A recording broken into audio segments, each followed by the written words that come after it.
Hi friends, this is Reema here. You are back in the series of tenses. We are here to learn the last tense, that is future perfect continuous tense.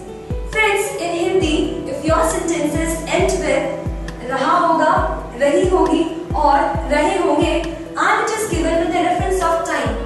Reference of time means time is given.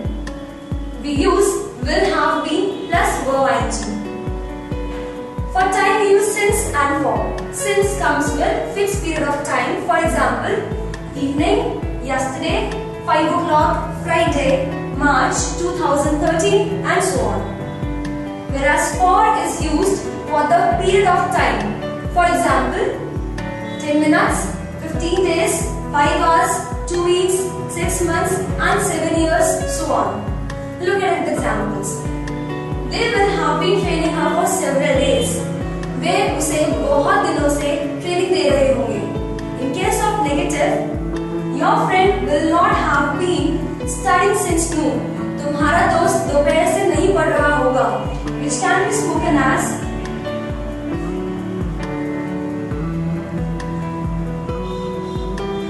your friends won't have been studying since noon.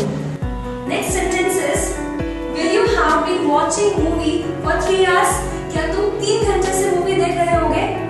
In case of negative interrogative sentence, we ask, will she not have been wasting time for 2 days?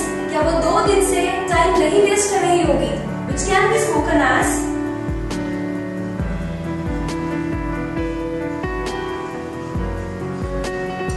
won't she have been wasting time for 2 days? Look at this sentence. Will he have been sleeping since morning? क्या वो morning से सो रहा होगा? And if I'm asking क्यों सो रहा होगा, I will ask why will he have been sleeping since morning? कैसे सो रहा होगा? How will he have been sleeping since morning? कहाँ सो रहा होगा? Where will he have been sleeping since morning? So friends, this is all about tenses. There are total 12 rules. Learn them